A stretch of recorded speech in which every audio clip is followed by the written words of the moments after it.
بسم اللہ الرحمن الرحیم رب زدنی علما۔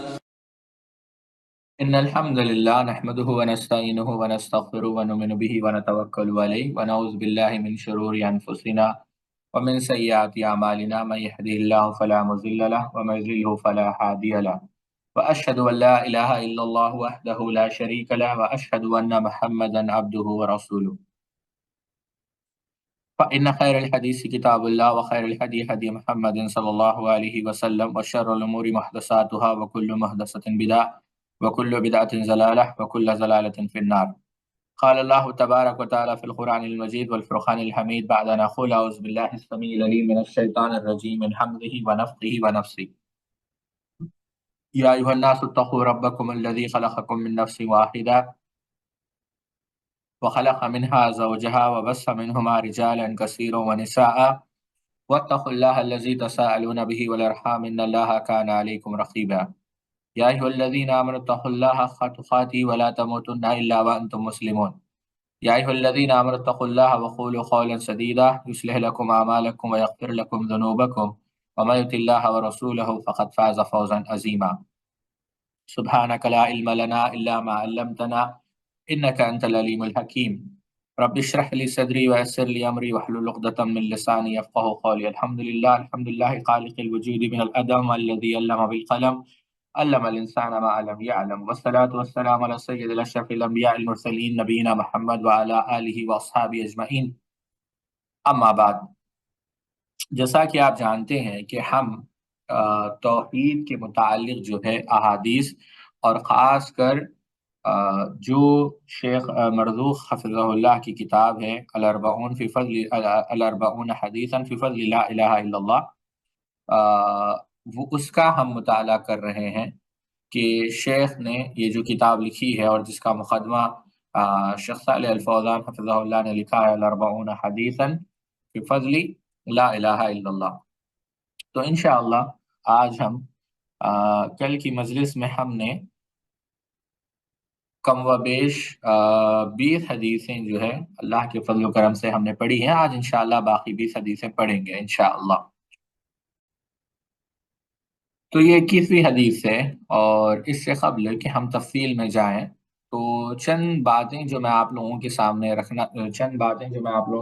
رکھنا چاہوں گا جو بے حد جو ہے اہم ہے، کہ یہ جو توحید ہے یہی جو ہے انسان کے درجات کو بلند کرنے والی چیز ہے. مثال کے طور پر بات کو جو ہے کیا کہتے ہیں طویل کیے بغیر ایک واقعہ میں آپ لوگوں کو بتانا چاہوں گا. اگرچہ اس کے متعلق اہل علم نے کلام کیا ہے، لیکن بہت سارے محدثین نے، جیسا کہ امام ذہبی رحمۃ اللہ علیہ نے، اسی طریقے سے ابن کثیر رحمہ اللہ نے، علامہ احمد شاکر رحمہ اللہ نے، شیخ الارناؤط رحمہ اللہ نے کم از کم اس کے درجے کو حسن قرار دیا ہے. حدیث کیا ہے؟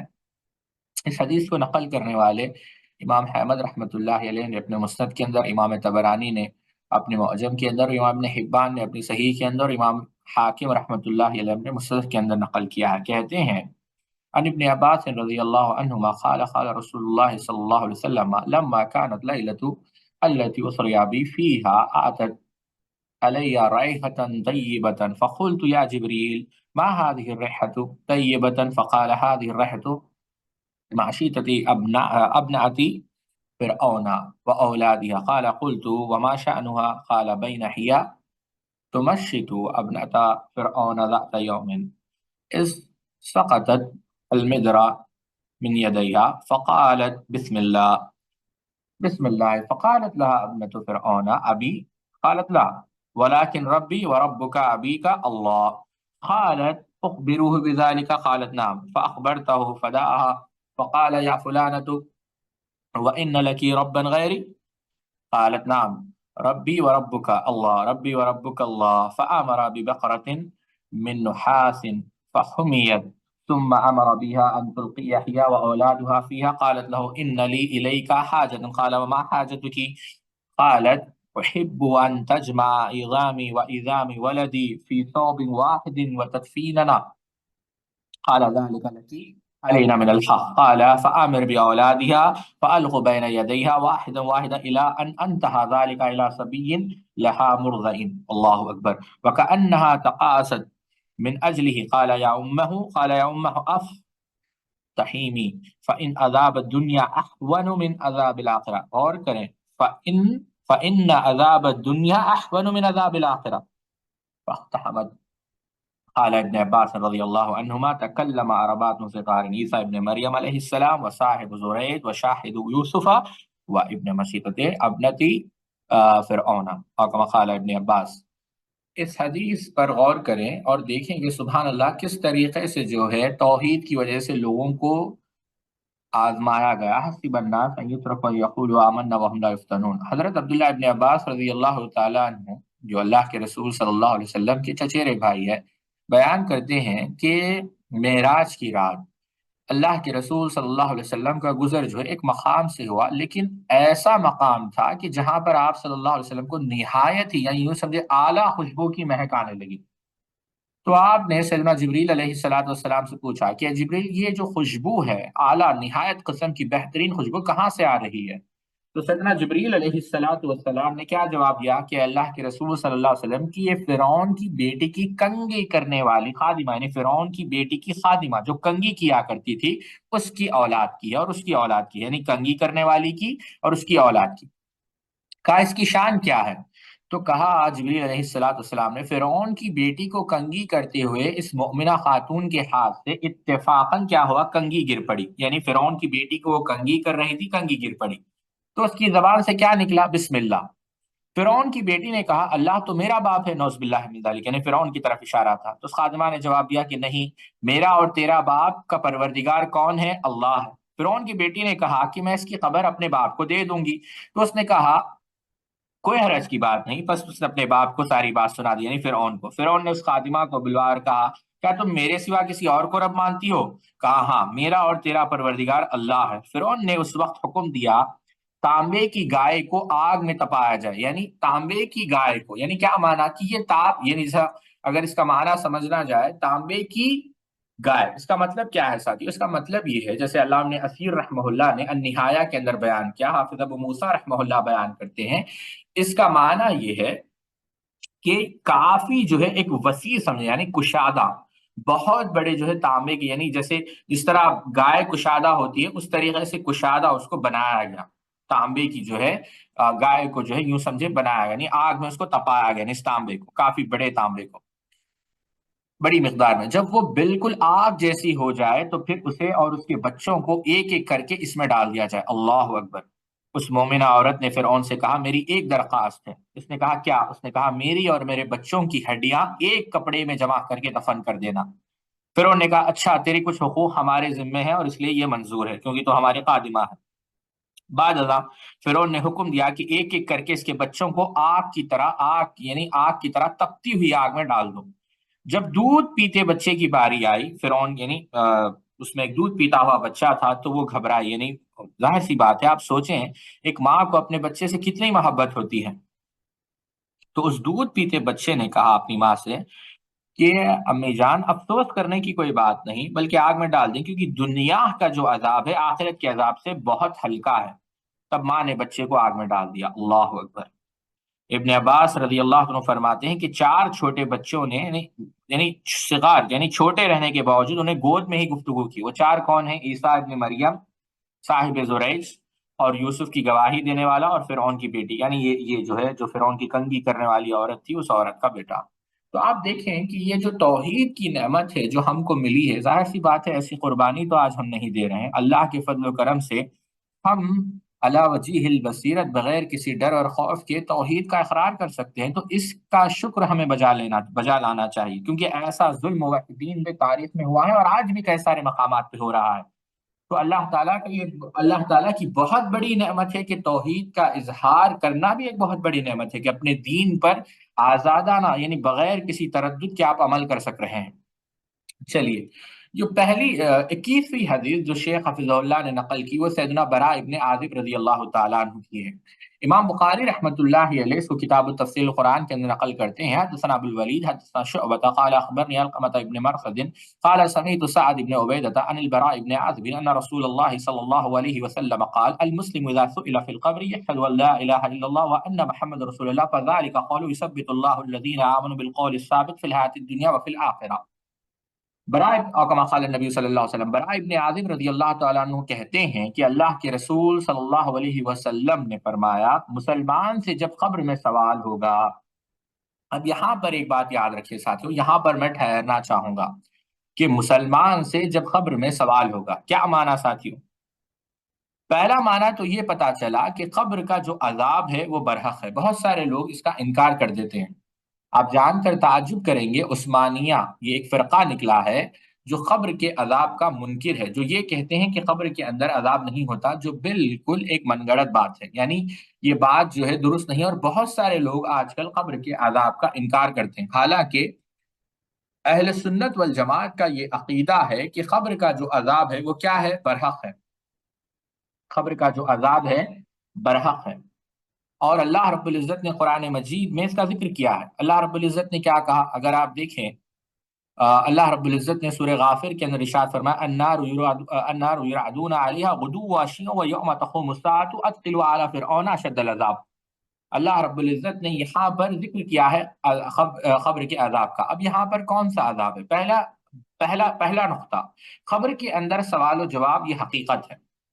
دوسری بات، قبر کے اندر حیات کی حقیقت ہے، وہ برزخی حیات ہے، ٹھیک ہے۔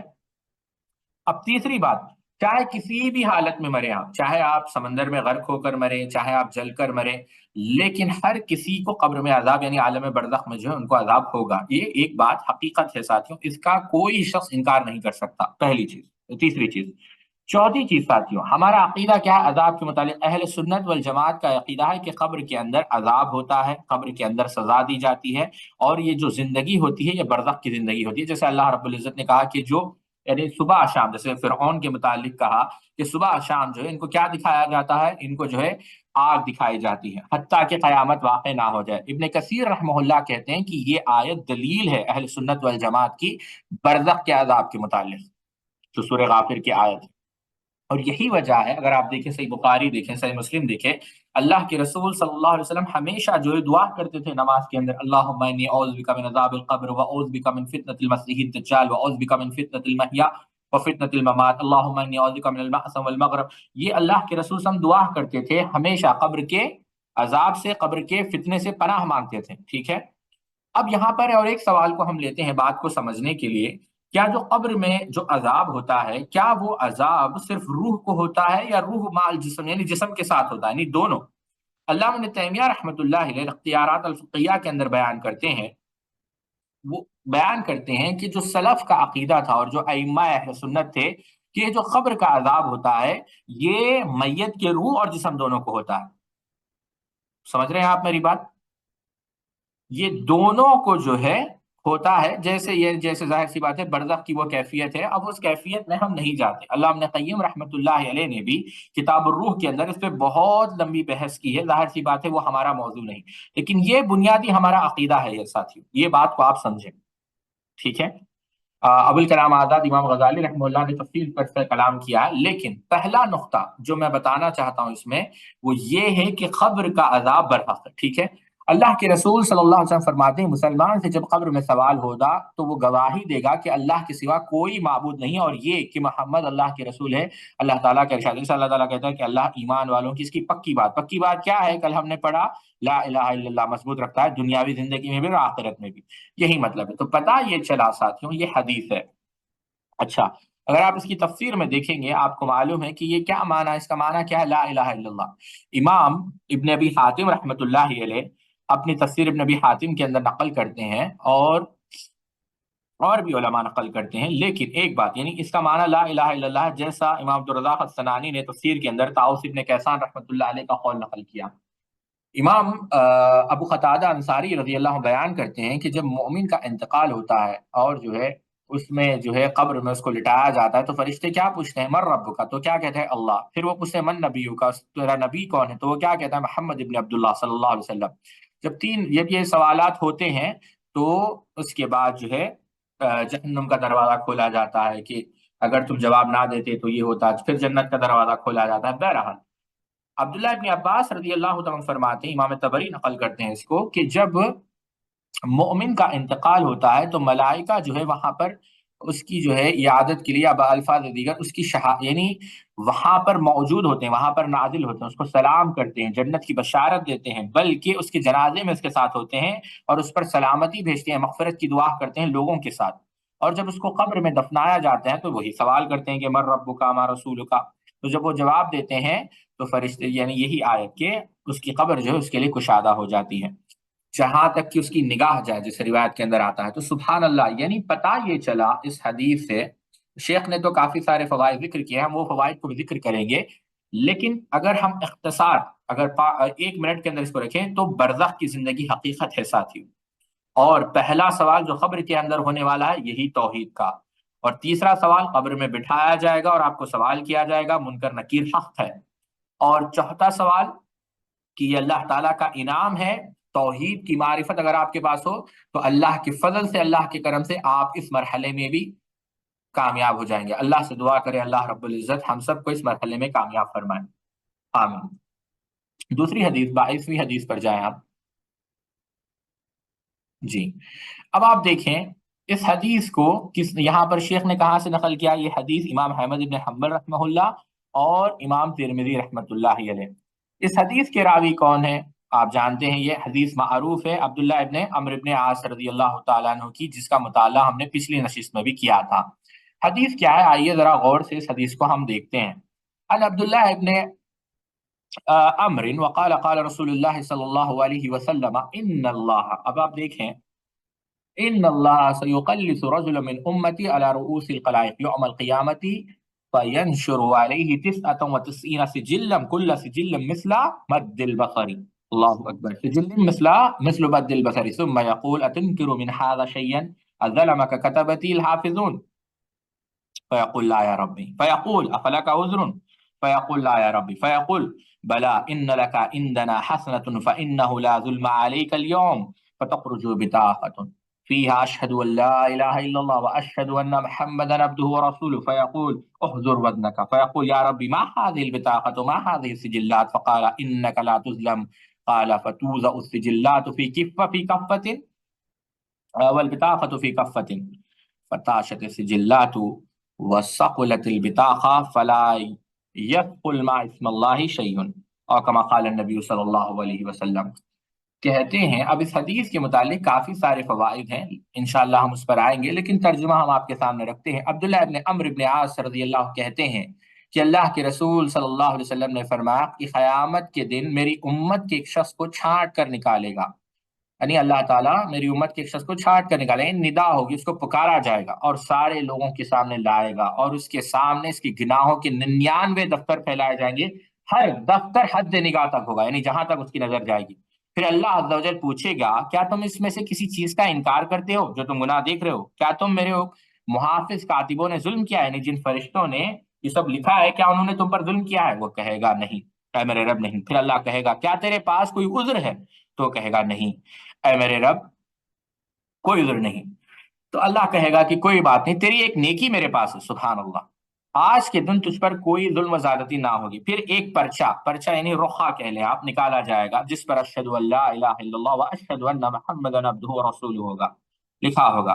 اللہ تعالیٰ فرمائے گا جاؤ اپنے اعمال کے وزن کے موقع پر کانٹے پر موجود ہو، یعنی میزان پر۔ وہ کہے گا اے میرے رب ان دفتروں کے سامنے پرچہ کیا حیثیت رکھتا ہے؟ اللہ اکبر، آپ دیکھیں یہ دائم ہے، وہ معدوم ہے اعمال۔ اللہ فرمائے گا تمہارے ساتھ ہی زیادتی، تمہارے ساتھ زیادتی نہ ہوگی۔ آپ صلی اللہ علیہ وسلم فرمایا پھر وہ تمام دفتر رجسٹر ایک پلڑے میں رکھ دیے جائیں گے اور وہ پرچہ دوسرے پلڑے میں ہوگا، پھر وہ سارے دفتر جو ہے اٹھ جائیں گے اور یہ پرچہ جو ہے بھاری ہوگا۔ اور سچی بات یہ ہے کہ اللہ کے نام کے ساتھ، یعنی اللہ کا جو اسم ہے، اللہ کے نام کے ساتھ جو کوئی چیز تولی جائے گی تو وہ چیز اس سے بھاری ثابت نہیں ہو سکتی، کیونکہ اللہ کا نام سب سے بھاری ہے، سبحان اللہ۔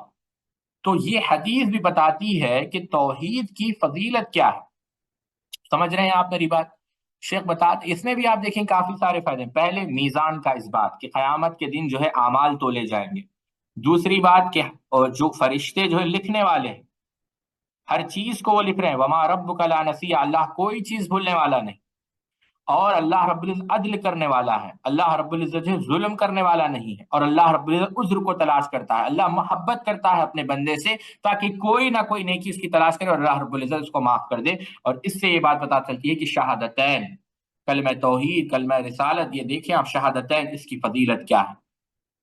ٹھیک ہے، یہ 22ویں حدیث تھی۔ چلے آگے بڑھتے ہیں، 23ویں حدیث پر ہم جاتے ہیں۔ آئیے دیکھتے ہیں کہ 23ویں حدیث کیا ہے۔ یہ حدیث کہاں سے نقل کی شیخ نے؟ یہ حدیث نقل کی ابن حبان سے، اور امام حاکم رحمت اللہ علیہ نے اس حدیث کو نقل کیا۔ اور یہ حدیث بھی ہم نے پڑھی ہے کہ نہیں؟ یہ حدیث کون سی ہے؟ سیدنا موسیٰ علیہ الصلوۃ والسلام کی، سبحان اللہ۔ آئیے دیکھتے ہیں۔ کہتے ہیں نبی سعید الخدری ان نبی صلی اللہ علیہ وسلم انه علی صلی اللہ علیہ وسلم قال موسیٰ علیہ السلام نے کہا، یا ربی علمنی شیئا اذکرک وادعوک به، قال قل يا موسى لا اله الا الله، قال يا ربي كل عبادك يقولون هذا، قال يا موسى لو ان السماوات السبع وعامرهن غيري والارضين السبع في كفة ولا اله الا الله في كفة مالت بهن لا اله الا الله، او كما قال سبحانه وتعالى، اللہ اکبر۔ کہتے ہیں کہ ابو سعید خدری رضی اللہ عنہ اس کے راوی ہے کہ موسیٰ علیہ الصلوۃ والسلام نے کہا، یا اللہ ایسی چیز آپ مجھے سکھائیے، ایسی چیز میں تجھ سے سیکھنا چاہتا ہوں کہ جس سے میں تیرا ذکر کر سکوں، تجھے پکار سکوں، دعا کر سکوں۔ تو کہا کہ اے موسیٰ تم لا الہ الا اللہ کہو۔ تو موسیٰ علیہ الصلوۃ والسلام نے کیا کہا کہ اے میرے رب، یہ تو تیرا ہر بندہ کہتا ہے، ہر مخلوق کہتی ہے، میں کوئی ایسی چیز چاہتا ہوں جو تم میرے لیے خاص کر دے۔ تو اللہ تعالیٰ نے کیا کہا کہ اے موسیٰ علیہ الصلوۃ والسلام، اگر ساتوں آسمان اور ساتوں زمین ایک پلڑے میں رکھ دیے جائیں اور لا الہ الا اللہ کو ایک پلڑے میں رکھ دیا جائے تو لا الہ الا اللہ والا پلڑا غالب رہے گا۔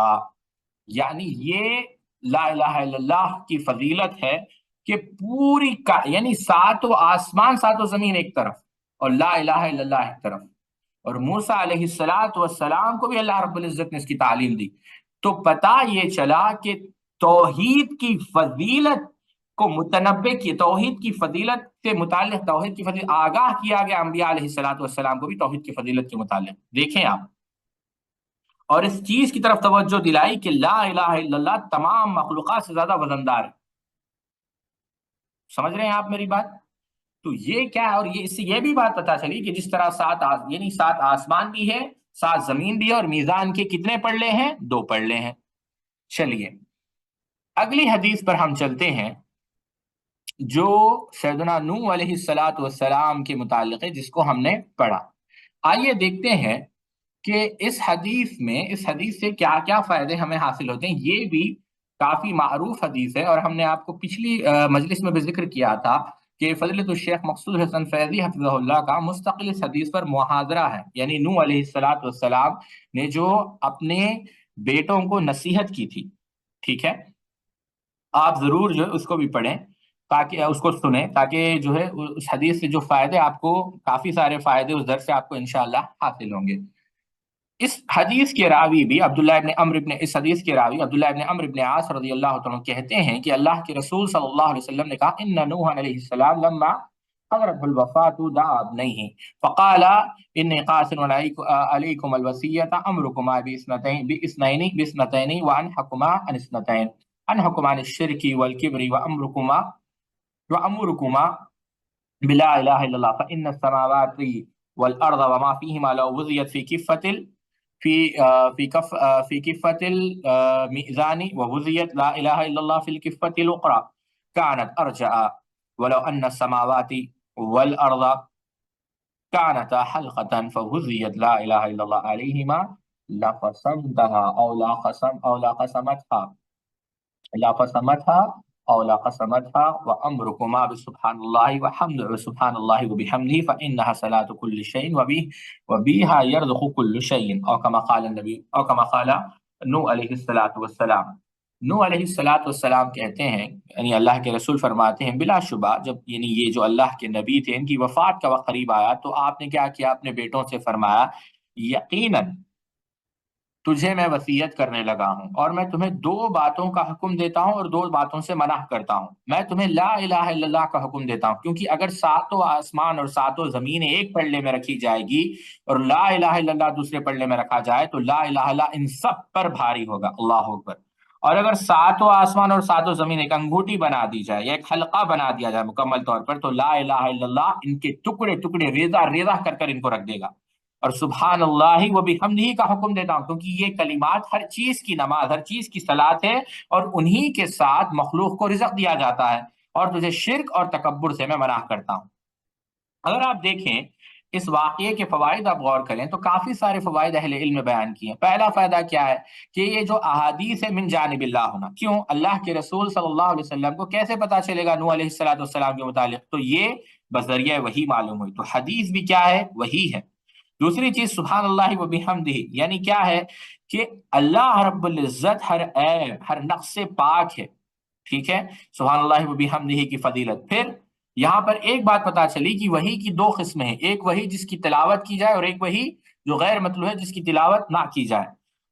چوتھی چیز کیا پتا چلی کہ دعوت و ارشاد و تعلیم و تربیت میں قصوں کا بھی استعمال کیا جا سکتا ہے۔ اللہ کے رسول صلی اللہ علیہ وسلم توحید کی فضیلت صحابہ کو بتا رہے ہیں قصوں کے ذریعے سے، پچھلے انبیاء یعنی نوح علیہ السلام، ٹھیک ہے۔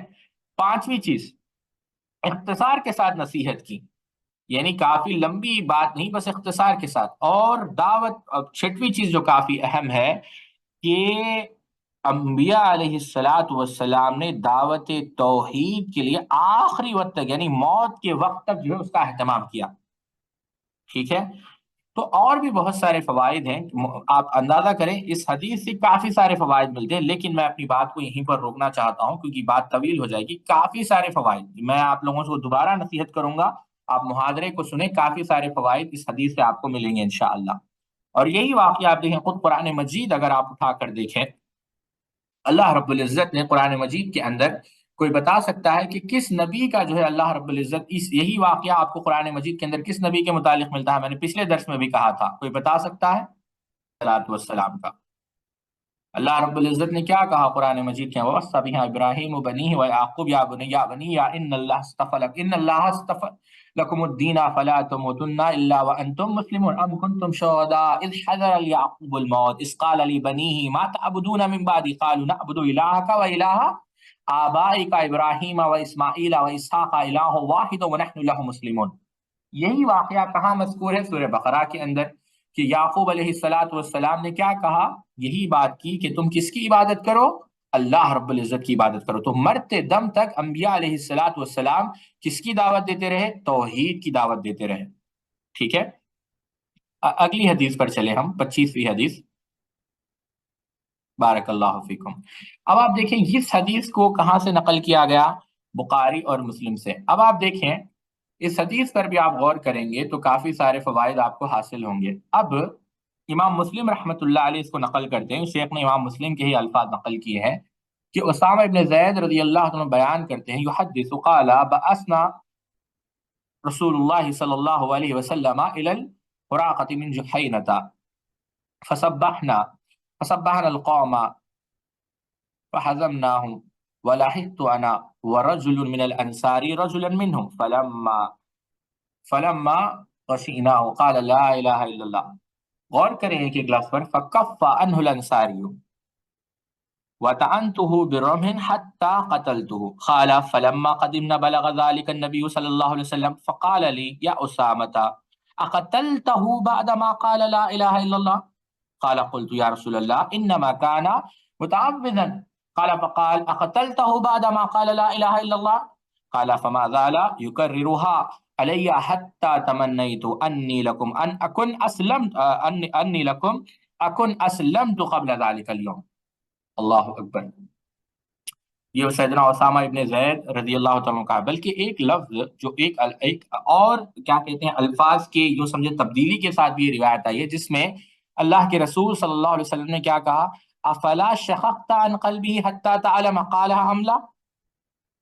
اب اس کا مطلب کیا ہے میں آپ کو بتاتا ہوں۔ دیکھیے اسامہ ابن زید رضی اللہ عنہ کہتے ہیں کہ ہمیں جہینہ کی شاخ، اللہ کے رسول صلی اللہ علیہ وسلم نے ہمیں جہینہ کی شاخ حرقہ کی طرف بھیجا، وہاں ایک علاقہ تھا، وہاں پر بھیجا، ہم نے ان لوگوں پر صبح کے وقت حملہ کیا، یعنی جہاد کیا اور انہیں شکست دے دی۔ جنگ کے دوران ایک انصاری اور میں ان میں سے ایک آدمی تک پہنچ گئے، یعنی اسامہ بن زید اور ایک انصاری ایک آدمی تک پہنچ گئے۔ جب ہم نے انہیں گھیر لیا اور وہ حملے کی ضد میں آ گیا تو اس نے لا الہ الا اللہ کہہ دیا۔ کس نے؟ اس کافر نے لا الہ الا اللہ کہہ دیا۔ انہوں نے کہا، انصاری اس پر حملہ کرنے سے رک گیا اور میں نے اپنا نیزہ مار کر اسے قتل کر دیا۔ انصاری تو رک گئے لیکن میں نے اسے نیزہ مارا اور وہ مر گیا۔ اسامہ کا بیان ہے کہ جب ہم واپس آئے تو یہ بات اللہ کے رسول صلی اللہ علیہ وسلم تک پہنچ گئی۔ اس پر آپ صلی اللہ علیہ وسلم نے مجھے فرمایا، اے اسامہ، کیا تو نے اس کے لا الہ الا اللہ کہنے کے بعد اسے قتل کر دیا؟ تو کہا، میں نے کہا اللہ کے رسول صلی اللہ علیہ وسلم، وہ تو اس کلمے کے ذریعے سے محض پناہ حاصل کرنا چاہتا یا ڈر گیا۔ بعض روایتوں میں آتا ہے ڈر گیا، اب اس روایت میں ہے کہ محض پناہ حاصل کرنا چاہتا تھا۔ تو آپ صلی اللہ علیہ وسلم کیا تو نے اسے لا الہ الا اللہ کہنے کے بعد قتل کر دیا؟ سیدنا اسامہ رضی اللہ عنہ کہا، آپ بار بار یہ بات دہراتے رہے یہاں تک کہ میں نے آرزو کی کہ کاش میں آج کے دن پہلے مسلمان نہ ہوا ہوتا تھا۔ یعنی سبحان اللہ، یعنی اتنی سختی کے ساتھ تنبیہ کی گئی، آپ اندازہ کریں کہ لا الہ الا اللہ کہنے کے بعد تم نے اس کو قتل کر دیا۔ غور کریں آپ میری بات۔ بعض روایتوں میں کیا تم نے اس کے دل کو کھول کر دیکھا کہ اس نے ڈر کر کہا یا بغیر ڈر کر کہا؟ تو اس کی حرمت دیکھیں ساتھیوں، کتنی یعنی لا الہ الا اللہ کہنے کے بعد آپ اندازہ کریں، اس کا مطلب پہلے تو لا الہ الا اللہ کی فضیلت آتی ہے کہ یہ لا الہ الا اللہ کیا ہے، حجت کرے گا قیامت کے دن۔ پہلی بات سمجھیں آپ میری بات۔ اور دوسری بات، اللہ کے رسول صلی اللہ علیہ وسلم نے کہا کہ فرض ہے، یعنی جو سبق ملتا ہے کہ فرض ہے کہ جو کوئی لا الہ الا اللہ کہے اس سے نقصان نہ پہنچایا جائے۔ یہی بات تو اللہ کے رسول نے کہی کہ لا الہ الا اللہ کے بعد تم نے اسے قتل کیوں کیا۔ اور تیسری بات یہ بات بیان کی کہ سینے کے اندر کیا ہے یہ کون جانتا ہے؟ اس نے لا الہ الا اللہ ڈر سے پڑھا، پناہ لینے کے لیے پڑھا، خوف سے پڑھا، یہ کون جانتا ہے؟ ظاہر کے اوپر ہم فیصلہ کرتے ہیں، سمجھے، اور باطن کا جو فیصلے ہیں وہ ہم اللہ پر چھوڑتے ہیں، وہ اس کی ذمہ داری ہمارے اوپر نہیں ہے۔ اور جو کوئی لا الہ الا اللہ کہتا ہے اس کا مال اور اس کا خون یہ کیا ہو جاتا ہے؟ یہ حرمت والا ہو جاتا ہے، یہ حرام ہو جاتا ہے، اس کو ہم پامال نہیں کر سکتے۔ یہ حدیث سے بات پتہ چلتی ہے، لا الہ الا اللہ کی وجہ سے کوئی شخص لا الہ الا اللہ جب پڑھتا ہے تو یہ اس کا مال، اس کا خون کیا ہو جاتا ہے؟ حرمت والا ہو جاتا ہے۔ ٹھیک ہے، چلیے آگے بڑھیں آپ۔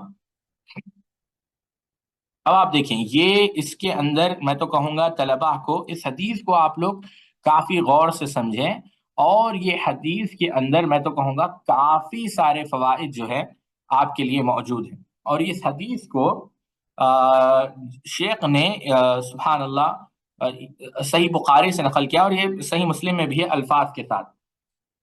کہتے ہیں امام بخاری رحمہ اللہ، سعید المسیب عن ابیہ قال لما حضرت ابا طالب الوفاة جاءه رسول الله صلى الله عليه وسلم فوجد عنده ابا جهل وعبد الله بن ابي اميه ابن المغيرة فقال اي امي قل لا اله الا الله كلمة احاج لك بها عند الله. فقال ابو جهل وعبد الله بن ابي اميه اترغب عن ملة عبد المطلب فلم يزل رسول الله صلى الله عليه وسلم يعرضوها عليه ويؤيدانه بتلك المقالات حتى قال ابو طالب آخر ما كلمهم على ملة عبد المطلب وابى ان يقول لا اله الا الله.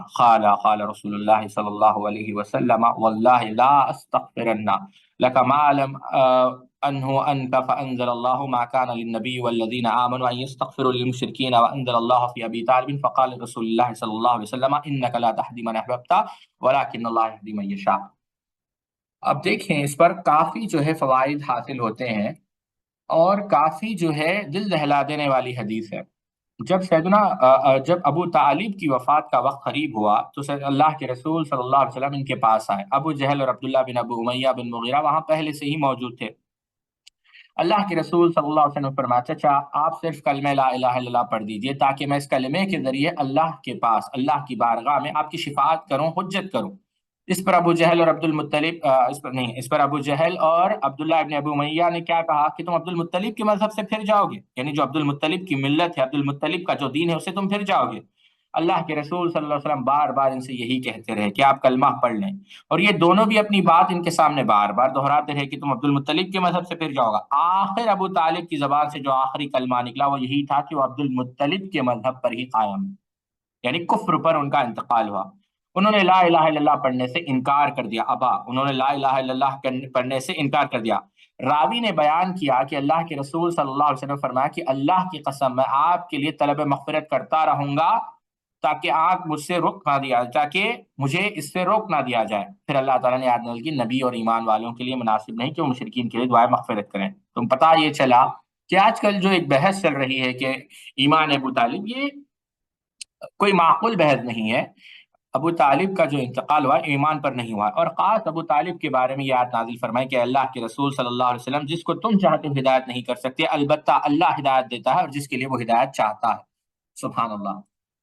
اب آپ دیکھیں اس حدیث پر جب آپ غور کریں تو شیخ حفظہ اللہ اس سے بہت فوائد بتاتے ہیں کہ پہلی بات تو یہ بتاتے ہیں کہ کوئی بھی اللہ اور مخلوق کے درمیان حائل نہیں ہو سکتا، اور ابو طالب اہل نار میں سے اگرچہ وہ اللہ کے رسول صلی اللہ علیہ وسلم کے چچا ہے، لیکن انہوں نے کیونکہ توحید اختیار نہیں کی، اللہ کے رسول سے اگرچہ وہ بے انتہا محبت کرتے رہے، اللہ کے رسول صلی اللہ علیہ وسلم کا بے انتہا وہ دفاع کرتے رہے، اللہ کے رسول صلی اللہ علیہ وسلم ہر ناحیے سے جو خدمت کی جا سکتی تھی آپ نے کی، اس میں کوئی شک نہیں، لیکن اس کے باوجود کیونکہ توحید کا اقرار نہیں کیا۔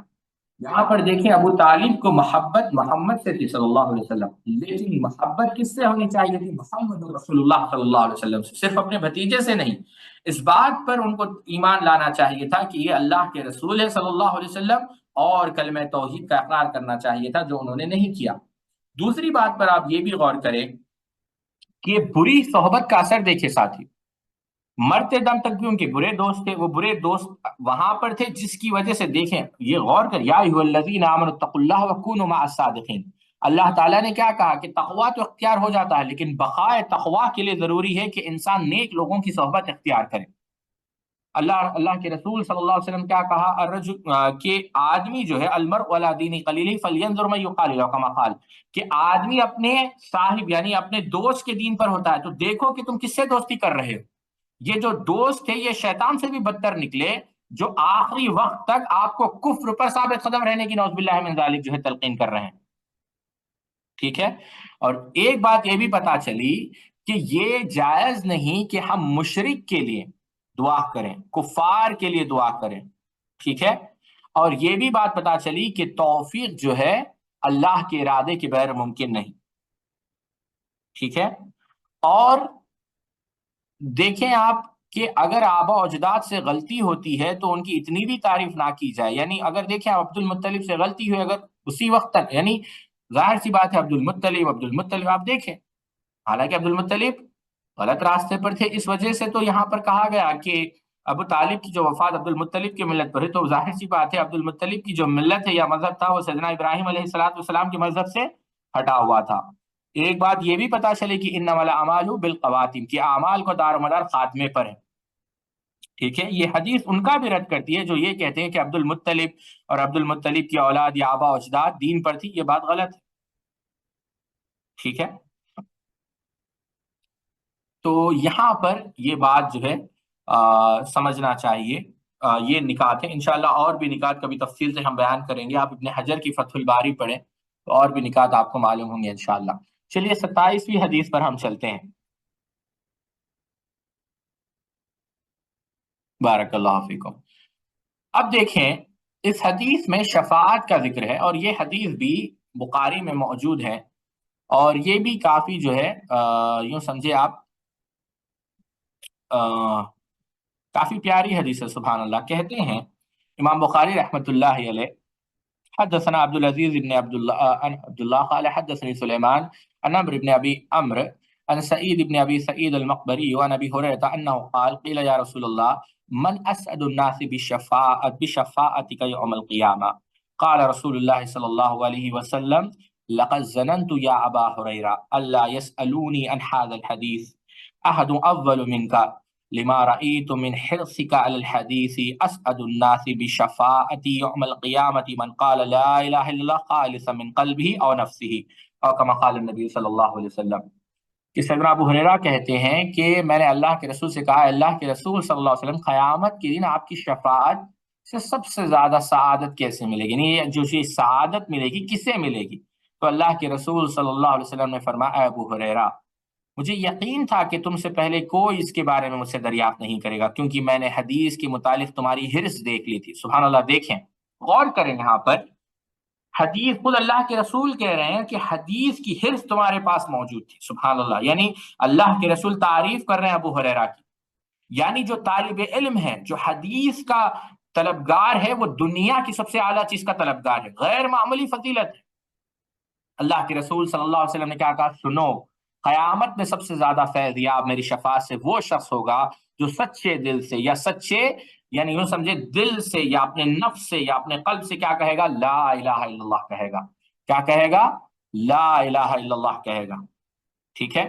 اب دیکھیں اس سے یہ کیا بات پتا چلی کہ لا الہ الا اللہ قیامت کے دن آپ کو اللہ کے رسول صلی اللہ علیہ وسلم کی شفاعت کا مستحق بنائے گا، اور خوش قسمت ہے وہ شخص جس کی سفارش کون کریں گے؟ اللہ کے رسول صلی اللہ علیہ وسلم۔ اور یہ خوش قسمتی کس کے لیے؟ جو مخلص ہے۔ ٹھیک ہے؟ اور یہ بھی بات پتا چلی کہ جو مخلص نہیں اپنے توحید میں، جس کی توحید خالص نہیں، وہ قیامت کے دن اللہ کے رسول صلی اللہ علیہ وسلم کی شفاعت سے محروم رہے گا، اور جب اللہ کے رسول صلی اللہ علیہ وسلم کی شفاعت سے وہ محروم رہے گا تو کائنات کی کسی پیر یا مرشد کی کسی بھی سفارش اس کے حق میں کوئی فائدہ مند اس کے حق میں نہ قبول ہوگی، نہ وہ کوئی اس کو جو ہے فائدہ پہنچائے گی۔ اور یہ اللہ کے رسول صلی اللہ علیہ وسلم کی شفاعت کا اثبات ہے کہ قیامت کے اللہ کے رسول صلی اللہ علیہ وسلم سفارش کرنے والے ہیں، اور یہ ظاہر سی بات ہے توحید کی فضیلت ہے۔ ٹھیک ہے؟ چلیے اگلی حدیث پر ہم چلتے ہیں۔ حدیث نمبر حدیث نمبر کیا ہے؟ حدیث نمبر 28۔ اب آپ دیکھیں یہ حدیث کس سے مروی ہے؟ معاذ بن جبل رضی اللہ تعالی عنہ سے۔ کہتے ہیں امام بخاری رحمہ اللہ حدثنا اسحاق ابن ابراہیم قال حدثنا معاذ بن ہشام قال حدثني ابي عن قتادة قال حدثنا انس بن مالك ان النبي صلى الله عليه وسلم ومعاذ رديفه على الرحل قال يا معاذ بن جبل قال لبيك يا رسول الله وسعديك قال يا معاذ قال لبيك يا رسول الله وسعديك ثلاثا قال ما من احد يشهد ان لا اله الا الله وان محمد رسول الله صدقا من قلبه الا حرمه الله على النار قال يا رسول الله افلا اخبره بالناس فيستبشر قال اذن يتكل واخبر بها معاذ عند موته۔ یہ تو آپ جانتے ہیں جو موت کی کل جو ہم نے فضیلت بیان کی تھی۔ انس بن مالک رضی اللہ تعالیٰ عنہ بیان کرتے ہیں کہ ایک مرتبہ سیدنا معاذ بن جبل رضی اللہ تعالی عنہ کے پیچھے سیدنا معاذ بن جبل رضی اللہ ایک مرتبہ رسول اکرم صلی اللہ علیہ وسلم کے پیچھے سواری پر سوار تھے۔ آپ صلی اللہ علیہ وسلم فرمایا اے معاذ، تو سیدنا معاذ نے کہا میں حاضر ہوں اللہ کے رسول صلی اللہ علیہ وسلم۔ تو بار بار جب یہ 3 دفعہ یہ واقعہ پیش ہوا تو آپ صلی اللہ علیہ وسلم نے کہا کہ معاذ، جو شخص سچے دل سے اس بات کی گواہی دے کہ اللہ کے سوا کوئی معبود نہیں اور محمد صلی اللہ علیہ وسلم اللہ کے سچے رسول ہے، اللہ تعالیٰ اس کو دوزخ کی آگ اس کے اوپر اللہ رب العزت حرام کر دیتا ہے۔ میں نے کہا اے اللہ کے رسول صلی اللہ علیہ وسلم، کیا اس بات سے لوگوں کو میں باخبر نہ کر دوں تاکہ وہ خوش ہو جائے؟ تو آپ صلی اللہ علیہ وسلم نے کہا اگر تم باخبر سناؤ گے تو لوگ اس پر بھروسہ کر کے بیٹھ جائیں گے، یعنی عمل چھوڑ دیں گے۔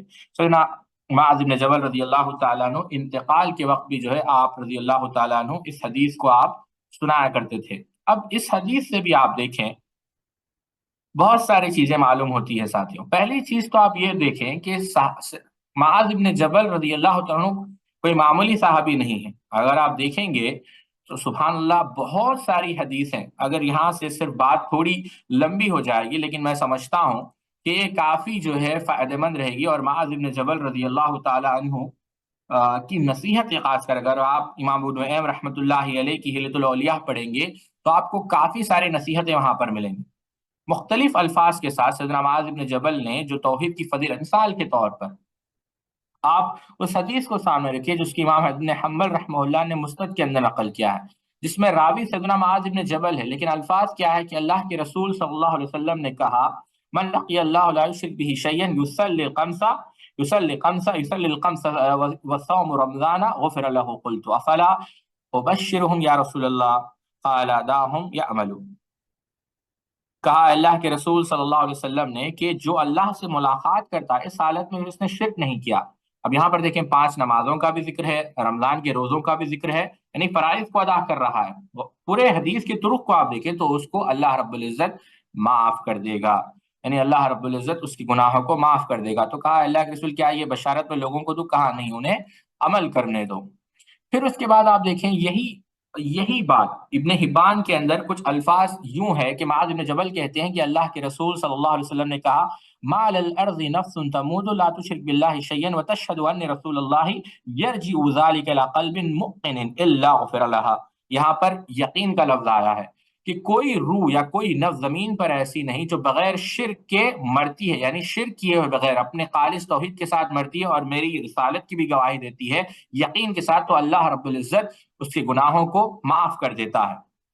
ابن حبان کے اندر یہی جو موت کے وقت کی بات ہے، وہاں پر جابر رضی اللہ عنہ کہتے ہیں کہ آخری موت کے آخری حالت میں ہے تو کہا کہ میرے چہرے سے پردے کو ہٹاؤ، اور آخری حدیث بھی سیدنا معاذ بن جبل نے سنائی، وہ یہی سنائی کہ اللہ کے رسول صلی اللہ علیہ وسلم نے کیا کہا من شہد لا الہ الا اللہ مخلصا من قلبہ دخل الجنہ، اخلاص کے ساتھ۔ یہ دیکھیں یہ توحید کی شرطیں ہیں اور بہترین حدیث ہے۔ مثال کے طور پر سیدنا معاذ بن جبل کی آپ حدیثیں دیکھیں گے تو آپ کو بہت ساری چیزیں ملیں گی، سبحان اللہ، ذکر کے متعلق، اس کے متعلق، لیکن ظاہر سی بات ہے اور کبھی انشاءاللہ سیدنا معاذ بن جبل کی ہم سیرت پڑھیں گے تو انشاءاللہ تفصیل سے بحث کریں گے۔ یہاں پر بھی دیکھیں شیخ بیان کرتے ہیں کہ لا الہ الا اللہ کی فضیلت معلوم ہوتی ہے اور کس طریقے سے لا الہ الا اللہ آپ کو قیامت کے دن جہنم کے نجات سے محفوظ کرنے والی ہے، اور ہمیشہ کے لیے آپ کو جو ہے جہنم کے دروازے آپ پر بند کر دیے جا رہے ہیں، یعنی جہنم آپ کے اوپر حرام کر دی جا رہی ہے اور اللہ رب العزت آپ کو جنت میں داخلہ کرنے والا۔ اور یہاں پر دیکھیں کہ صدق کو بیان کیا گیا ہے،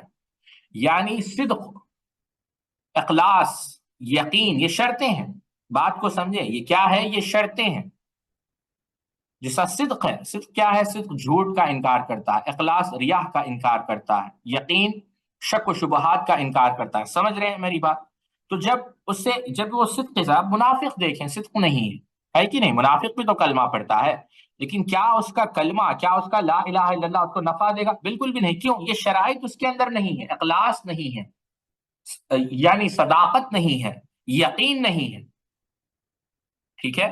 تو اس سے کیا بات پتا چلی؟ اور دوسرے طرق میں آپ دیکھیں نماز کا ذکر ہے، روزے کا ذکر ہے، پتا یہ چلا کہ محض زبان سے کہہ دیا لا الہ الا اللہ تو کیا حاصل؟ دل و زبان مسلمان نہیں تو کچھ بھی نہیں۔ تو بہرحال دل و نگاہ مسلمان نہیں تو کچھ بھی نہیں، تو محض یہ کہہ دینا کافی نہیں، ٹھیک ہے؟ تو اس چیز کا بھی خاص خیال رکھیں، جیسا ہمارا مذہب مرجیہ کا نہیں ہے، ہمارا مذہب اہل سنت والجماعت کا ہے۔ چلے اس کے آگے بڑھیں، ایک اور روایت جو، سبحان اللہ جی، آواز شاید میری نہیں، آواز آ رہی ہے میری یا نہیں آ رہی ہے آپ لوگوں؟ آ رہی ہے، ٹھیک ہے، بارک اللہ فیکم۔ دیکھیں اس حدیث کو شیخ نے کس سے نقل کیا ہے؟ اتبان ابن مالک رضی اللہ تعالیٰ عنہ سے، اور یہ حدیث کے الفاظ کہاں سے نقل کیے ہیں؟ یہ حدیث کے الفاظ بخاری سے نقل کیے ہیں۔ کہتے ہیں سمعت اتبان ابن مالک الانصاری ثم احد بني سالم قال غدا علي رسول الله صلى الله عليه وسلم فقال لن يوافي عبد يوم القيامة يقول لا إله إلا الله يبتغي به وجه الله إلا حرم الله عليه النار أو كما قال النبي صلى الله عليه وسلم۔ عتبہ ابن مالک انصاری رضی اللہ تعالیٰ عنہ، عتبہ ابن مالک رضی اللہ تعالیٰ عنہ، عتبہ نہیں یہ اتبان ہے، اتبان ابن مالک رضی اللہ تعالیٰ عنہ بیان کرتے ہیں کہ اللہ کے رسول صلی اللہ علیہ وسلم نے کیا کہا۔ اللہ کے رسول صلی اللہ علیہ وسلم اصل اتبان سے کہتے ہیں کہ میں نے سنا، پھر بنی سالم کے ایک صاحب سے سنا، انہوں نے بیان کیا کہ اللہ کے رسول صلی اللہ علیہ وسلم میرے یہاں تشریف لائے اور فرمایا کوئی بندہ جب قیامت کے دن اس حالت میں پیش ہوگا کہ اس نے کلمہ لا الہ الا اللہ کا اقرار کیا ہوگا اور اس سے اس کا مقصود اللہ کی خوشنودی حاصل کرنا ہوگا، یعنی اللہ تعالیٰ کے چہرے کو وہ طلب کر رہا ہے اور اس کا مقصود اللہ کی خوشنودی حاصل کرنا، تو اللہ تعالیٰ دوزخ کی آگ کو اس پر حرام کر دے گا، دوزخ کی آگ کو اس پر حرام کر دے گا۔ یہاں پر دیکھیں، اگر شاید آپ لوگوں نے غور کیا یا نہیں کیا، بہت سارے لوگ اسماء و صفات کی تعویل کرتے ہیں، ترجمے میں خوشنودی ہے، حالانکہ آپ عربی میں دیکھیں تو وہاں پر جو ہے خوشنودی نہیں ہے۔ بہت سارے لوگ اللہ تعالیٰ کی جو صفت ضحک ہے اس کو کیا کرتے ہیں؟ کہتے ہیں کہ یہاں سے مراد رحمت ہے، حالانکہ نہیں۔ اللہ تعالیٰ کے جو، یعنی سمجھے آپ اس بات کو کہ جو اللہ تعالیٰ کے چہرے کو طلب کرتا ہے، یعنی اس کی خواہش ہے کہ قیامت کے دن وہ اللہ رب العزت کا دیدار کرے. امن کان یرجو لقاء ربہ، لقاء ربہ کیا معنی؟ اگر آپ تفسیر اٹھا کر دیکھیں گے مفسرین نے بیان کیا ہے، جو قیامت کے دن اللہ تعالیٰ کے دیدار کا شوق رکھتا ہے، وجوہ یومئذ ناظرہ الی ربہا ناظرہ، اللہ تعالیٰ ہم سب کو اس کا دیدار نصیب فرمائے، کوئی معمولی نعمت نہیں. تو خوشنودی یہ بھی سمجھے، بہرحال بیان کیا گیا، لیکن اب ظاہر سی بات اب وہ ہمارا موضوع نہیں ہے. لیکن بات یہ بیان کر رہا تھا کہ کیا ہوگا جو مخلص ہے اپنے دعوے میں قیامت کے، اللہ رب العزت جہنم کو اس کے اوپر حرام کر دے گا. ٹھیک ہے، یہ بھی جو ہے اس بات سے بات پتا چلی کہ توحید کی جو ہے فضیلت کیا ہے. ٹھیک ہے، اب یہاں پر دیکھیں دو چیزیں یاد رکھیں کہ یہ جو آگ اہل توحید پر حرام کی گئی ہے وہ دو ناحیوں سے. یا تو ایسا ہوگا کہ وہ کبھی جہنم میں داخل ہی نہیں ہوں گے، یا تو ایسا ہوگا کہ جہنم کے لیے کچھ وقت کے لیے داخل ہوں گے لیکن ہمیشہ نہیں رہیں گے جب تک کہ وہ اپنے گناہوں سے پاک نہ ہو جائے. ٹھیک ہے، اللہ ہم سب کو پہلا ناحیہ نصیب فرمائے، آمین. اب تیسری حدیث پر آتے ہیں جو سیدنا انس ابن مالک رضی اللہ تعالیٰ عنہ سے مروی ہے، اور اس کو امام مسلم رحمت اللہ علیہ نے اپنی صحیح کے اندر نقل کیا. شاید دکھ رہا ہے آپ لوگوں کو، تھوڑا نیچے آ جائیے آپ. جی بارک اللہ فیکم. کہتے ہیں انس ابن مالک رضی اللہ تعالیٰ عنہ کہ اللہ کے رسول صلی اللہ علیہ وسلم نے سنا کہ اذان مؤذن کیا کہہ رہے ہیں کہ میں اشہد ان لا الہ الا اللہ.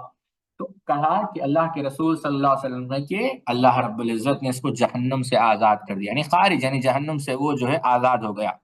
اب یہاں پر اذان کی فضیلت ہے ساتھیوں، مؤذن کی فضیلت ہے. اب آپ دیکھیں مؤذن کی جو گردنیں ہوں گی وہ، اب اس کے متعلق ظاہر سی بات ہے یہ اسائنمنٹ کر سکتے ہیں آپ، یا پھر اس کو ایک یوں سمجھے ایک ہوم ورک لے کر چلیں کہ مؤذن کی کیا کیا فضیلتیں ہیں. تو پہلا نقطہ تو یہ پتا چلا کہ مؤذن کی فضیلتیں کیا ہیں. دوسرا مؤذن کی فضیلتیں، دوسری بات یہ پتا چلی کلمہ توحید کی فضیلت انسان کو جہنم سے دور کر دیتی ہے. اور تیسری چیز اذان کے دوران بات کیا جا سکتا ہے، یہ بھی ایک آپ کو جو ہے نقطہ جو ہے پتا چلا. ٹھیک ہے، اب انشاءاللہ اس کے بعد 31ویں حدیث جو سیدنا انس بن مالک سے، اور یہ حدیث صحیح مسلم میں ہے، وہاں پر ہم چلتے ہیں. نیچے آ جائیے آپ، 30 حدیثیں ہو گئی الحمدللہ. جی، یہ حدیث کو سیدنا انس، امام مسلم رحمۃ اللہ علیہ نے سیدنا انس بن مالک رضی اللہ تعالیٰ عنہ سے نقل کیا ہے. آئیے دیکھتے ہیں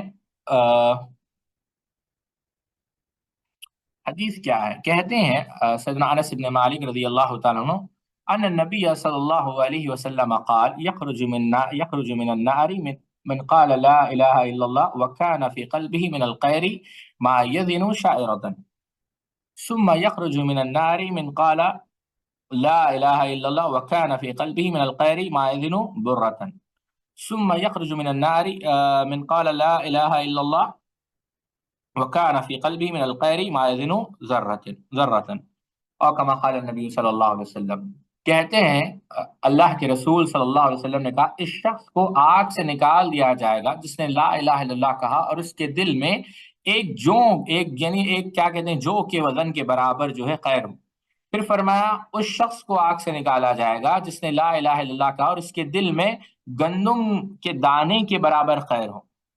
پھر اس کو آگ سے نکالا جائے گا جس نے لا الہ الا اللہ کہا اور اس کے دل میں ایک ذرے کے برابر بھی خیر ہو. یعنی اگر یہ 3 درجے بیان کیے گئے، یعنی پہلا تو جو بارلی گرین کہہ سکتے ہیں آپ، دوسرا جو ہے ویٹ گرین کہہ سکتے ہیں آپ، اور تیسرا جو ہے ذرہ یعنی ایٹم. تو اتنا بھی اگر ایمان ہو تو ان کو نکالا جائے گا. تو اب اس سے کیا بات پتا چلی؟ توحید کی فضیلت اور توحید گناہوں کا کفارہ. ٹھیک ہے، اور کہ کبیرہ گناہ بھی معاف ہوں گے، یہ بات پتا چلی.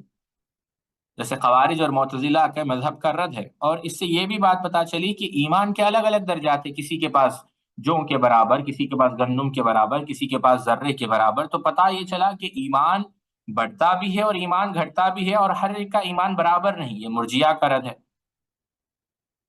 اور یہ بھی بات پتا چلی کہ شفاعت ان کے لیے ہوگی جن سے اللہ تعالیٰ راضی ہے، اور اللہ تعالیٰ نے جن کی شفاعت کے لیے اجازت دی ہے.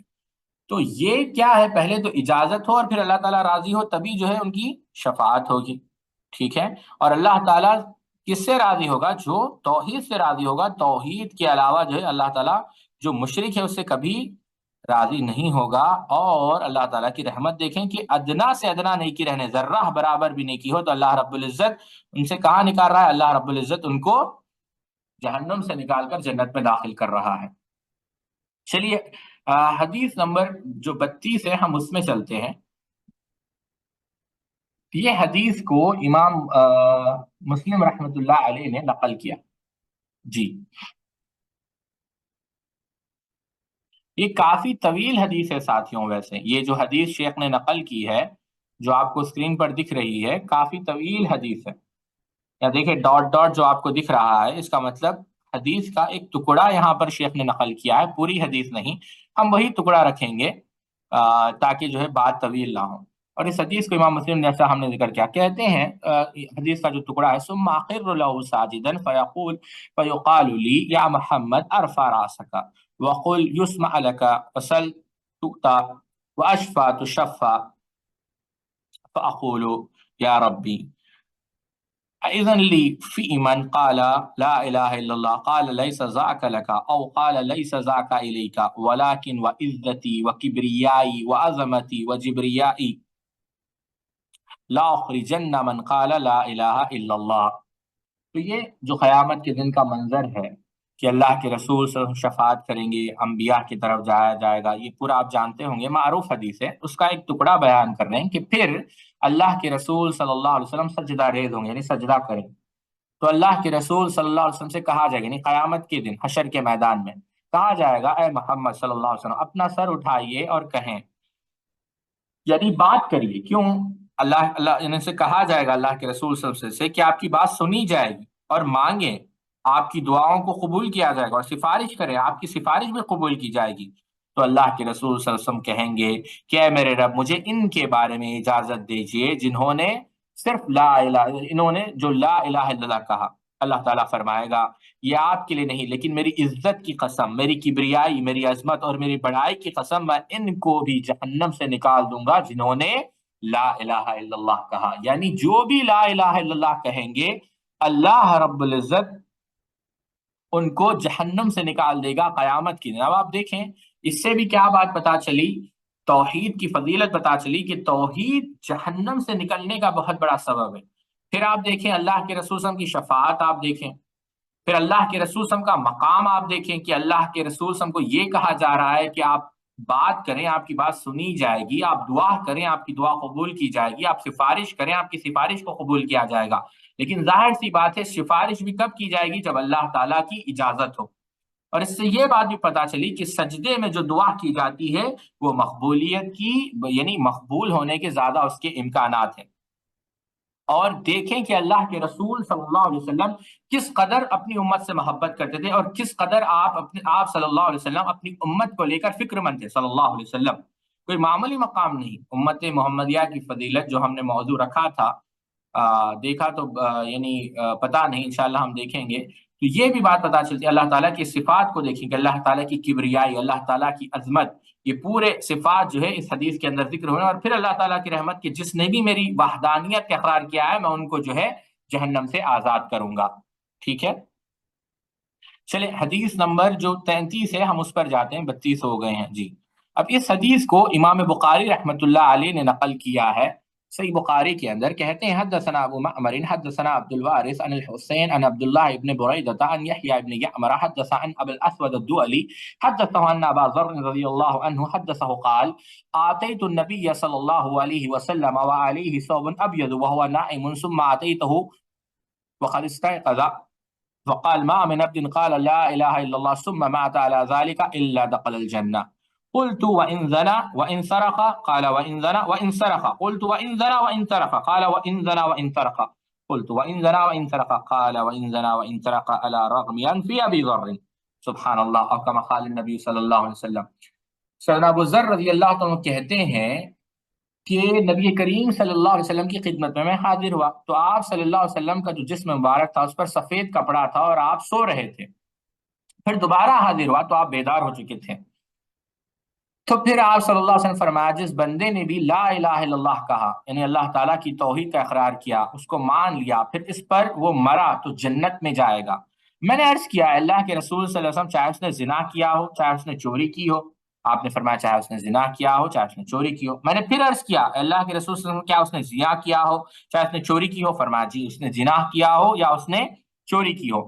تو حیرت کی وجہ سے پھر عرض کیا کیا زنا کیا ہو اور اس نے چوری کی ہو؟ آپ صلی اللہ علیہ وسلم فرمایا اس نے زنا کیا ہو یا اس نے چوری کی ہو، ابو ذر کی ناک خاک آلود ہو، یعنی ایک انداز تھا۔ تو بہرحال بتانے کا مقصد یہ ہے کہ یہاں سے بھی پتا چلتا ہے کہ توحید کی کتنی فضیلت ہے۔ یعنی پہلی چیز، توحید جنت میں داخلے کا سبب ہے، اور کفر موجود نہ ہو، سمجھ رہے ہیں آپ میری بات؟ اور وہ جو بھی توحید کا اقرار کرے گا وہ ہمیشہ کے لیے جہنم میں نہیں رہے گا، ٹھیک ہے؟ یہاں پر یہ بھی بات یاد رکھیں۔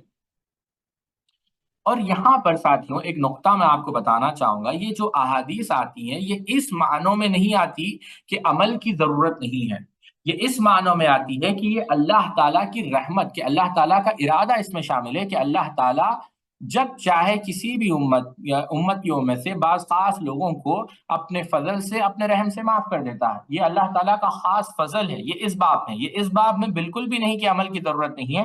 تمام طرق احادیث کو جب جمع کر کر دیکھیں گے تو یہ بات آپ کے سامنے روز روشن کی طرح واضح ہو جائے گی، ٹھیک ہے؟ تو یہ بھی یاد رکھیں آپ۔ اور یہاں پر ایک نقطہ یہ بھی بات پتا چلی کہ سفید کپڑے کیوں، بہترین کپڑا کیا ہے؟ سفید ہے، اور یہی وجہ ہے مردوں کی بھی جو ہے اس سے دفنایا جاتا ہے۔ تو یہ ظاہر سی بات ہے، اللہ کے رسول نے یہ بھی کہا کہ یہ سفید لباس کی جو ہے اس میں یہ بھی ایک فضیلت آپ لے سکتے ہیں کہ سفید لباس کی فضیلت، ٹھیک ہے؟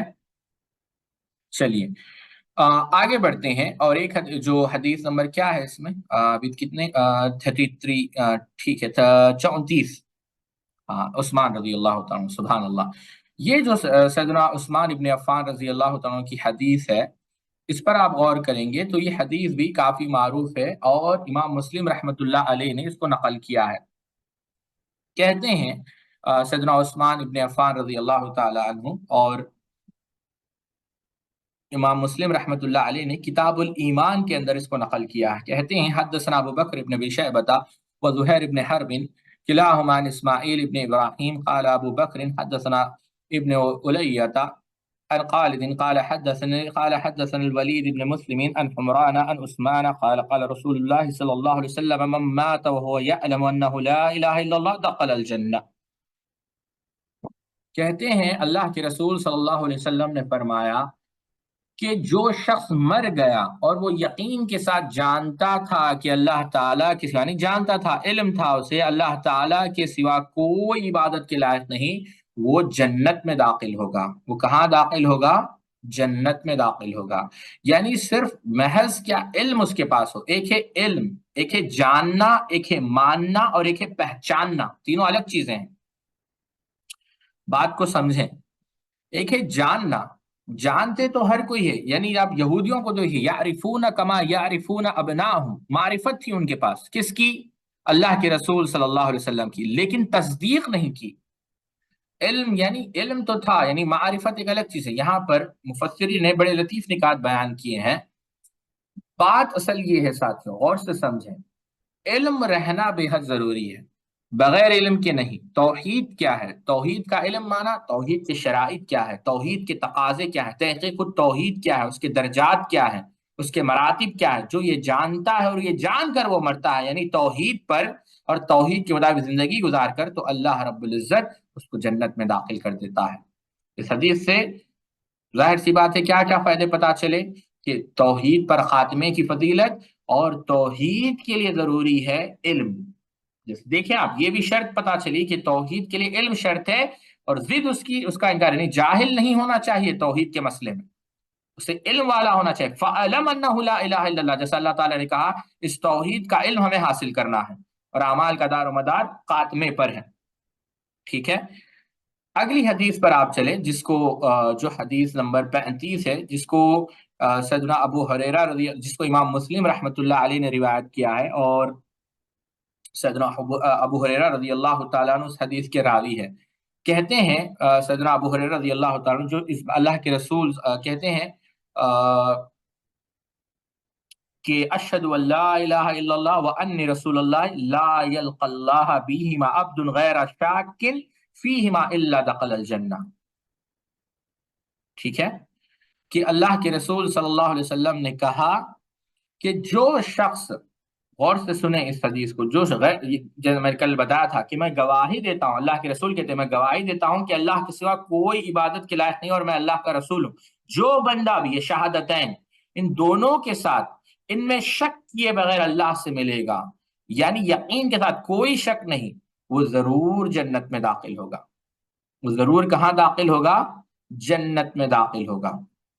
ٹھیک ہے، اب اس سے بھی یہ بات پتا چلی کہ توحید کی فضیلت، دوبارہ غور کریں کہ شک نہ ہو، یعنی اس میں بھی آپ دیکھیں اثباتاً و نفیاً. چلے اگلی حدیث پر ہم چلتے ہیں، اس کے بعد ہم پھر وقفہ لیں گے، 4 حدیثیں باقی رہ جائیں گی 8:20، تاکہ آپ لوگ عشاء کی نماز بھی پڑھ لیں، اور 9:40 کو ہم انشاءاللہ ملاقات کریں گے پھر. جی اب دیکھیں یہ حدیث کافی طویل ہے، صحیح مسلم کی، میں وہ طویل حدیث آپ کے سامنے رکھوں گا، لیکن اس کا جو ٹکڑا ہے جو شیخ نے نقل کیا ہے، یا ایک جو عبارت ہے، یا وہ پڑھ دیتا ہوں پہلے. یا ابا ہریرہ واتانی علیہ قال اذهب بنا علی ہاتین فمن لقیت من وراء هذا الحائط يشهد ان لا اله الا الله مستقینا بها قلبه فبشره بالجنہ. سیدنا ابو ہریرہ رضی اللہ عنہ کا یہ طویل واقعہ ہے، لیکن بس آپ کو یہ واقعہ سناتا ہوں کہ آئیے دیکھیں کہ واقعہ کیا ہے. امام مسلم نے اس کو نقل کیا. کہتے ہیں سیدنا ابو ہریرہ رضی اللہ تعالیٰ عنہ کہ ہم اللہ کے رسول صلی اللہ علیہ وسلم کے چاروں طرف ایک جماعت کی صورت میں بیٹھے ہوئے تھے. تو ہمارے ساتھ سیدنا ابو بکر، سیدنا عمر رضی اللہ عنہ بھی موجود تھے، اور اللہ کے رسول صلی اللہ علیہ وسلم اٹھ کر وہاں سے چلے گئے. پھر آپ صلی اللہ علیہ وسلم ہماری طرف واپس بہت تاخیر، یعنی بہت دیر تک آپ صلی اللہ علیہ وسلم نہیں آئے. تو ظاہر سی بات ہے ہم ڈر گئے کہ اللہ کے رسول کو کوئی نقصان نہ پہنچا ہو، یعنی بہت گھبرا گئے ہم. اور کہتے ہیں سیدنا ابو ہریرہ کہ میں کھڑے ہو کر آپ صلی اللہ علیہ وسلم کی تلاش میں نکل پڑا، یعنی آپ صلی اللہ علیہ وسلم کو ڈھونڈنے کے لیے. تو میں انصار کے خاندان بنو نجار کے چار دیواری بنو نجار کے چار دیواری سے گھیرے ہوئے ایک باغ تک پہنچا، ایک گارڈن میں پہنچا، اور میں نے اس کے ارد گرد چکر لگایا کہ کہیں دروازہ مل جائے، لیکن مجھے نہیں ملا. اچانک پانی کا ایک گزرگاہ دکھائی دی جو باہر کے کنویں سے باغ کے اندر جاتی تھی. تو ظاہر سی بات ہے میں لومڑی کی طرح سے مٹ کر داخل ہوا اور اللہ کے رسول صلی اللہ علیہ وسلم کے پاس پہنچ گیا. تو آپ صلی اللہ علیہ وسلم سمجھ گئے کہ آپ سب نے کیا پوچھا، ابو ہریرہ ہو؟ ابو ہریرہ، میں نے کہا عرض کیا اللہ کے رسول، ہاں جی ہاں ابو ہریرہ ہو. اللہ کے رسول صلی اللہ علیہ وسلم نے کہا، آپ نے فرمایا تمہیں کیا معاملہ درپیش ہے، کیوں آئے ہو؟ تو کہا اللہ کے رسول صلی اللہ علیہ وسلم، میں نے عرض کیا کہ آپ ہمارے درمیان تشریف فرماتے، پھر آپ جو اٹھ کر چلے گئے، پھر آپ نے ہماری طرف آنے میں دیر کی، تو مجھے خطرہ لاحق ہوا کہ کہیں آپ کو نقصان نہ ہو. میں گھبرا گیا، اس لیے میں جو ہے آپ کے لیے پہنچا اور باغ تک پہنچ گیا آپ کی تلاش میں. اس طرح میں جو ہے یہاں آیا ہوں، اور یہ جو دوسرے لوگ ہیں وہ بھی میرے پیچھے آ رہے ہیں. تو آپ صلی اللہ علیہ وسلم نے کہا ابو ہریرہ، اور مجھے اپنے نالین یعنی جوتے دیے، جوتے کہتے ہیں نالین، جوتے دی، اور عطا کیا اور ارشاد فرمایا میرے یہ جوتے لے جاؤ، اور اس چار دیواری کی دوسری طرف تمہیں جو بھی ایسا آدمی ملے، غور سے سنیں یہ ہے اصل بات، کہ ابو ہریرہ میرے جوتے لو اور جاؤ اس چار دیواری کی دوسری طرف جاؤ، جو بھی ایسا آدمی ملے تمہیں، جو بھی ملے جو دل کے پورے یقین کے ساتھ لا الہ الا اللہ کی شہادت دیتا ہو، اسے جنت کی خوشخبری سنا دو. اللہ اکبر. اسے کیا سنا دو؟ جنت کی خوشخبری سنا دو. اب غور سے سنیں، سب سے پہلے میری ملاقات سیدنا عمر بن خطاب سے، انہوں نے کہا اے ابو ہریرہ تمہارے ہاتھ میں یہ جوتے کیسے؟ میں نے کہا اللہ کے رسول صلی اللہ علیہ وسلم کے نالین مبارک ہے، آپ نے مجھے یہ نالین جوتے دے کر بھیجا کہ جس کسی کو ملو جو دل کے یقین کے ساتھ لا الہ الا اللہ کی شہادت دیتا ہو، اسے جنت کی بشارت دے دو. سیدنا عمر نے میرے سینے پر اپنے ہاتھ سے ایک ضرب لگائی جس سے میں میں گر پڑا. انہوں نے کہا اے ابو ہریرہ پیچھے لوٹو. میں رسول اکرم صلی اللہ علیہ وسلم کے پاس اس عالم میں واپس آیا کہ مجھے رونا آ رہا تھا، اور عمر میرے پیچھے لگ کر چلے آئے. تو اچانک میرے یعنی یوں سمجھے نمودار ہو گئی. تو اللہ کے رسول نے مجھ سے کہا ابو ہریرہ تمہیں کیا ہوا ہے؟ میں نے عرض کیا سیدنا عمر رضی اللہ عنہ ملا اور آپ نے مجھے جو پیغام دے کر بھیجا تھا میں نے انہیں بتایا. تو انہوں نے میرے سینے پر ایک ضرب لگائی جس سے میں گر پڑا. تو مجھ سے کہا کہ پیچھے لوٹو. اللہ کے رسول عمر تم نے جو کیا اس کا سبب کیا ہے؟ انہوں نے عرض کیا اللہ کے رسول آپ یعنی آپ پر میرے ماں باپ قربان، کیا آپ نے ابو ہریرہ کو اس لیے نالین دیکھ بھیجا تھا کہ دل کے یقین کے ساتھ لا الہ الا اللہ کی شہادت دینے والے جس کو ملے اسے جنت کی بشارت دیں؟ آپ صلی اللہ علیہ وسلم نے فرمایا ہاں۔ عمر نے عرض کیا تو ایسا نہ کیجیے، مجھے ڈر ہے کہ لوگ بس اس شہادت پر بھروسہ کر بیٹھیں گے اور انہیں چھوڑ دیں گے، یعنی وہ عمل ترک کر دیں گے۔ اللہ کے رسول نے فرمایا اچھا تو ان کو چھوڑ دو۔ بہرحال اس حدیث، بہرحال اس پر کافی بحث کی جا سکتی ہے، لیکن بات یہ پتا چلی ساتھیوں کہ لا الہ الا اللہ جب صدق دل سے کہا جائے تو اس کی کیا فضیلت ہے۔ بہرحال جیسا ہم نے کہا ابھی 8:20 ہو رہے ہیں، تو اللہ تعالیٰ سے دعا کرتے ہیں اللہ رب العزت ہم سب کو کہنے سننے سے عمل کرنے کی توفیق عطا فرمائے۔ انشاءاللہ باقی 4 حدیثیں ہم اگلی مجلس میں بیان کریں گے۔ اللہ تعالیٰ سے دعا ہے اللہ تعالیٰ جو کچھ بھی اس میں کوتاہیں ہوں اس کو معاف فرمائے، اور جو کچھ بھی اس میں خیر ہوا اللہ رب العزت کو قبول فرمائے۔ سبحانک اللہم و بحمدک اشہد ان لا الہ الا انت استغفرک و اتوب الیک۔ السلام علیکم و رحمۃ اللہ وبرکاتہ۔